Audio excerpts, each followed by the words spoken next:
I'm the biggest advocate of bobbies on the beat. I love to see them. They reassure me when I walk through the city centre with my family, and they make people feel safe.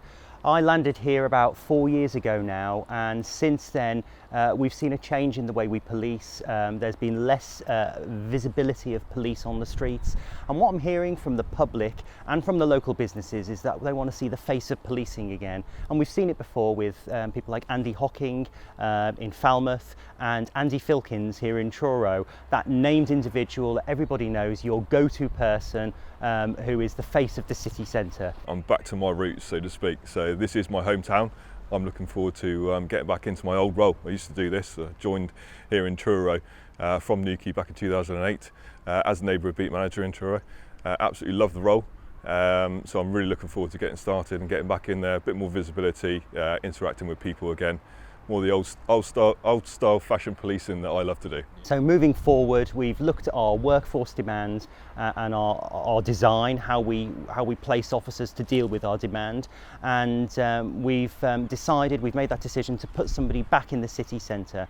Why the city centre, you might ask? Well, it's got a huge footfall of visitors, local businesses and people on their day-to-day business, and I think there we can make the biggest impact. All the incidents that occur in the city, your missing people, your shoplifters, your antisocial behaviour, it's all linked to more serious crime. So actually we'll be making the biggest inroads by placing a named individual as a key figure in the city. Take the role as a personal role, really. Like I said, I live in Truro. But because I have a dedicated patch being the city centre itself, any crime that occurs within the city centre I almost take as a personal responsibility to try and get the matter resolved. And I feel prevention is quite a big sort of course of plan nowadays. I think if we can prevent crime from occurring, and that involves working with some of the troubled youths within the city centre and outlying areas, any crime trends that are beginning to occur, if we can nip them in the bud at an early stage, then I think it stops any of the response officers getting called to the persistent callers and persistent areas of antisocial behaviour. You can see on you there you've got a sheriff badge. Yeah. You're known as the sheriff. What's that then, and who gave you the badge? I was given the badge by one of the children at the foyer centre in Truro not long after I started the role. I'm not quite sure where the name came from, to be honest.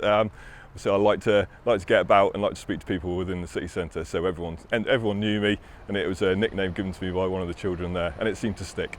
So you would just say to people then who see you walking around Truro, come and have a chat. Yeah, definitely. Yeah. I'm very approachable. I love to have a laugh and a joke. So yeah, come and have a chat. And a lot of the people within Truro will already know me.